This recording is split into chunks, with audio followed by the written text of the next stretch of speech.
The church of South India diocese of Medak Holy Trinity church Bolarum పేస్పేట్ సమర్పిస్తున్న అనుదిన వాక్య ధ్యానాలకు స్వాగతం. ఈ కార్యక్రమాన్ని వీక్షిస్తున్న సంఘ సభ్యులకు, ఆత్మీయులకు మన రక్షకుడైన యేసుక్రీస్తు ప్రభుని పేరిట హృదయపూర్వక శుభాభివందనాలు. నూతన సంవత్సర సందేశాలలో భాగంగా ఈరోజు మన సంఘ సభ్యులు శ్రీమతి పి జాయిస్ రవికిరణ్ గారు అందిస్తున్న దైవ సందేశాన్ని విందాం. నూతన జీవితము, ఏ న్యూ లైఫ్ అనే అంశంపై వారి సందేశాన్ని వినిపించక మునుపు ఆ అంశాన్ని ఆవిష్కరించే ఈ చక్కటి భక్తి గీతాన్ని విందాం.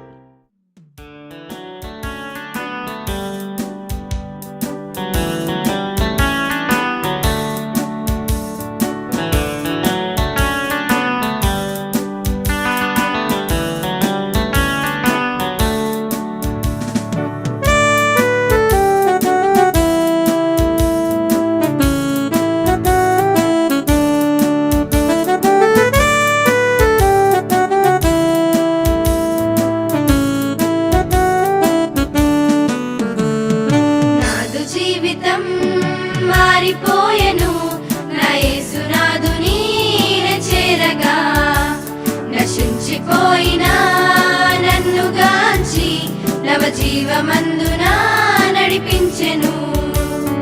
నాదు జీవితం మారిపోయెను, నా యేసునాథుని చేరగా. నశించిపోయిన నన్ను గాంచి నవ జీవమందున నడిపించెను.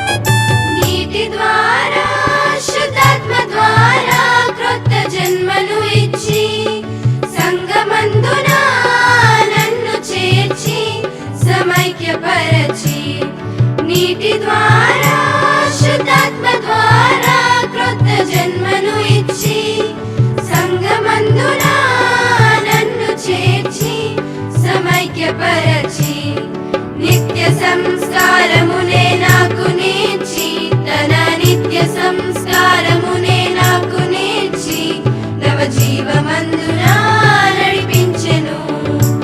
నవ జీవమందున నడిపించెను. జీవితం మారిపోయెను, నా యేసునాథుని చేరగా. నశించిపోయిన నన్ను గాంచి నవ జీవమందున నడిపించెను.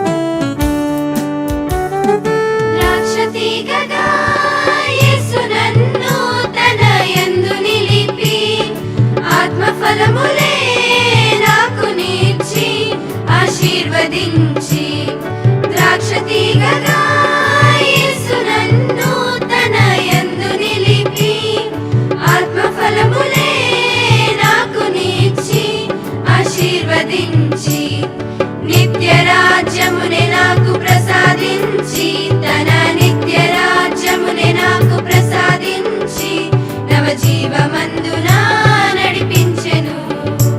నవ జీవమందున నడిపించెను. నాదు జీవితం మారిపోయెను, నా యేసునాథుని చేరగా. నశించిపోయిన నన్ను గాంచి నవ జీవమందున నడిపించెను. నాదు జీవితం మారిపోయెను, నా యేసునాథుని చేరగా.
అనుదిన దైవ ధ్యానంకు స్వాగతము.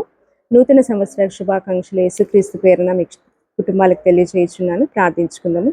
కృపగల రాజా, దయగల తండ్రి, మీ యొక్క మహోన్నతమైన నామానికి స్తుతులు స్తోత్రం ప్రభా. తండ్రి, గత సంవత్సరం అంతయు కాచి కాపాడి నూతన సంవత్సరంలో మమ్మలను ప్రవేశింపజేసినందుకు అనేక వేల స్తుతులు నాయన. గొప్ప దేవ, మరి ఇదిగో నాయన మా పాత జీవితంలో మేము మర్చిపోయి తండ్రి ఇదిగో నాయన మార్చుకొని మరి కొత్త జీవితాన్ని మరి మేము స్టార్ట్ చేయడానికి మరి మీ యొక్క కృపను మాకు అనుగ్రహించమని, మరి మా వాక్యంలో మేము ధ్యానించబోచుండగా నీ ద్వారా మేము తండ్రి జ్ఞానాన్ని పొందుకొని మా జీవితాలను సరిచేసుకుంటకు మీ యొక్క జ్ఞానాన్ని మాకు అనుగ్రహించమని యేసయ్య నీ బంగారు పాదాన్ని బట్టి బ్రతిమాలు వేడుకొంచున్నాను ప్రభువా. ఆమేన్.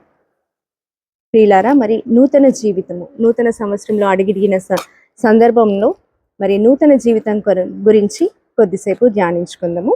యెషయా గ్రంథము 65వ అధ్యాయము 17వ వచనంలో ఇలా ఉందండి. ఇదిగో నేను క్రొత్త ఆకాశంను క్రొత్త భూమిని సృజించుచున్నాను, మునుపటివి మరువబడును, జ్ఞాపకంనకు రావు. మునుపటివి అనగా పాతవి, ఇదివరకు ఉన్న విషయాలను నేను జ్ఞాపకం చేసుకొనును, అవి మరవబడతాయని దేవుడు మరి ఇక్కడ మనకు చెప్తున్నాడు. మరి మనం చాలా సంతోషంగా ఉంటాం. ఏంటి అంటే కొత్త సంవత్సరం వచ్చింది, ఎన్నో రెజల్యూషన్స్, ఎన్నో ఒడంబడికలు, ఎన్నో వాగ్దానాలు. క్రైస్తవులకు ఇచ్చిన ఒక గొప్ప భాగ్యం ఏంటంటే మనము 31st రోజు దేవుని సన్నిధిలో, దేవుని మందిరంలో మరి కూడుకొని చాలా యాంగ్షియస్గా మనం ఏంటంటే వాగ్దానం గురించి ప్రార్థన పూర్వకంగా మరి ఆ వాగ్దానాన్ని తీసుకుని ఆ సంవత్సరం అంతా కూడా ఆ వాగ్దానాన్ని ఎత్తి ప్రార్థించుకొని దాన్ని పొందుకొంటకు మనము ప్రయత్నం చేస్తాం. ఆ విధంగానే దేవునితో ఒక ఒడంబడిక కూడా చేసుకుంటాం. మన జీవితంలో కొన్ని మార్పులను, అప్పటి వరకు ఉన్న పాత జీవితాన్ని వదిలిపెట్టి కొత్త జీవితాన్ని మొదలు పెట్టుకోవడానికి ఒక ఒడంబడిక కూడా దేవునితో మనం చేసుకుంటాం కదా. మరి దేవుడు కూడా ఇక్కడ మరి ఏమని చెప్తున్నాడు అనగా 17వ వచనంలో చూసినట్టయితే, క్రొత్త భూమిని సృజించుచున్నాను, మునుపటివి మరవబడును, జ్ఞాపకంనకు రావు. మనమే కాదండి, దేవుడు కూడా పాతవి మనం చేసిన తప్పిదములను క్షమించుటకు మరియు వాటిని తిరిగి జ్ఞాపకం చేసుకొనకుండా ఉండుటకు ఆయన సిద్ధంగా ఉన్నాడు. ఆయన మన పాపములను క్షమించని ఎడల మన జీవితం ఎలా ఉంటుందంటే ఒక క్షణపాటు కూడా మనం జీవించడానికి అర్హులము కాదు. ఆయన కృపా సత్య సంపూర్ణుడు కాబట్టి మనం చేసే ప్రతి పాపాన్ని ఆయన క్షమిస్తూ ఉన్నాడు. కాబట్టి ఈరోజు మనము సజీవ లెక్కలో ఉంటున్నాం.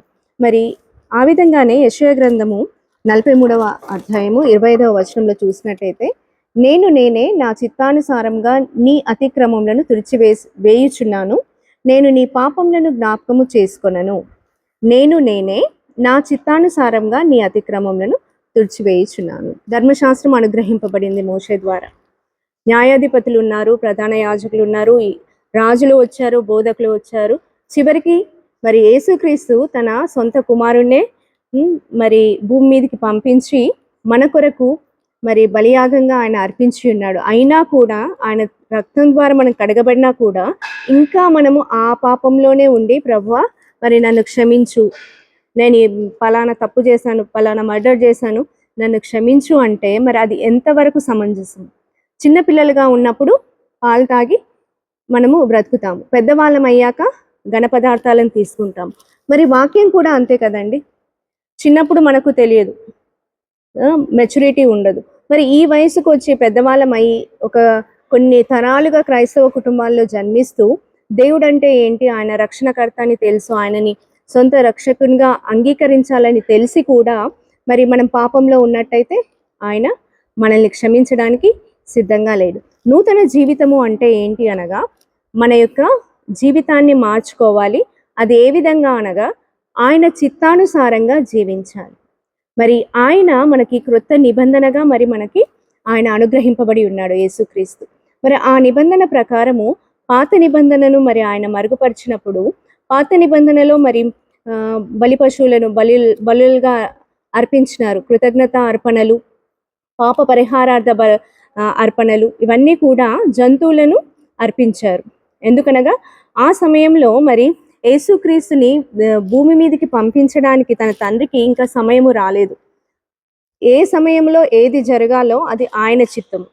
కాబట్టి పాపము పరిపక్వం చెందిన తర్వాత యేసుక్రీస్తుని మరి భూమికి పంపించినాక ఆయన మన కొరకు శిలువ మరణం పొందిన తర్వాత కూడా ఆయన రక్తంలో మన పాపాలను శుద్ధి చేసుకున్నాక కూడా మన జీవితంలో నూతనత్వం లేకపోతే మరి మనం ఇంకా ఎక్కడ ఉన్నాం అది ఆలోచించాలి. వాగ్దానాలు తీసుకోవడంలో తప్పులేదు, ఒడంబడిక చేసుకోవడంలో తప్పులేదు. కానీ నూతన సంవత్సరంలో మన జీవితాన్ని మార్చుకొనుటకు మరియు ఆయన చిత్తానుసారంగా నడుచుటకు దేవుని యొక్క మరి కృపను, ఆయన యొక్క జ్ఞానాన్ని అడుగుటకు మరి దేవుడు మన హృదయాలను ప్రేరేపించునుగాక.